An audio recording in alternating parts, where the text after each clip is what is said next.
Welcome! In today's video, I'm going to show you exactly how to find your search history on Facebook using a PC, especially with the latest update where things have slightly changed. If you've ever searched for people, pages, or posts and later wanted to revisit them, Facebook actually keeps a record of those searches. The good news is you can access it in just a few simple steps. Let's get started. First, open Facebook in your web browser and make sure you're logged into your account.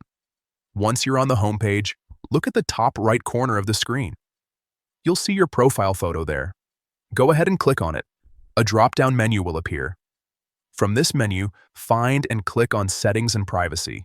When you click it, more options will expand underneath. Next, select Activity Log. This is where Facebook stores a detailed record of your activity, including posts, likes, comments, and of course, your searches. Once you're inside the activity log, look for the section labeled Your Search History. Depending on your layout, you might need to scroll a bit or use the sidebar to find it. Click on it. Now you'll see a list of everything you've searched for on Facebook, organized by date. This includes profiles, pages, and anything else you've typed into the search bar.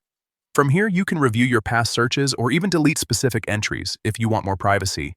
There's also an option to clear your entire search history in just one click, and that's it. That's how you quickly find your search history on Facebook using a PC with the latest interface.